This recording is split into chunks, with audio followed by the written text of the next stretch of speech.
Болниците во Охридско-Струшкиот регион не овозможуваат докрај соодветни услови за здравствена заштита на пациентите.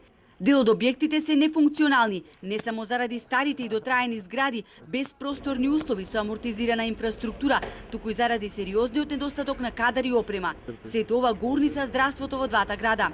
Цели 8 години се ветува изградба на нова болница во Струга, каде изминативе години често се случуваат дефекти на дотраената медицинска опрема, а поради оптовареност болницата остануваше и без струја. На хирургија, каде има само 16 кревети и 2 операциони сали, дневно се прават и по 5-6 операции, едни легни, други стани. Пациентите како да чекаат хотелска соба, а не болнички кревет. Министерот Филипче вети дека Струга ќе добие нова болница, ама кога не се знае. Локацијата точно се знае, тоа е некаде на патот за Ќафасан. Рокови многу тешко да се кажат заради тоа што е тоа една динамична работа.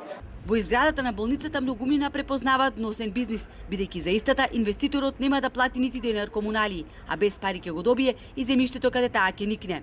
Вносен бизнис е изградата на новото болничко крило во болницата Свети Еразмо, каде според најавите уште пред 4 години требаше да се пресели Заводот за кардиоваскуларни заболувања.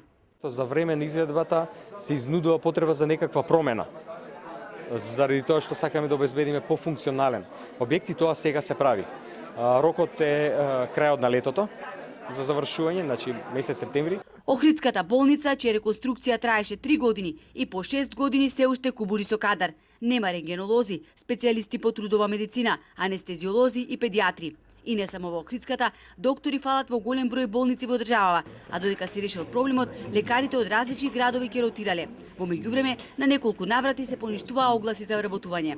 Во неколку јавноздравствени установи, вклучително и во болницата во Струга, се поништија огласите, меѓутоа еве не запре и овој изборен период.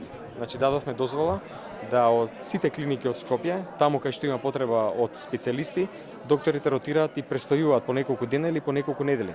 Сега се подготвувала нова програма за специјализација, која наредниве недели ќе се разгледувала на владина седница. Ќе се даваат специјализации согласно актуелните потреби на болниците, вели ресорниот министер.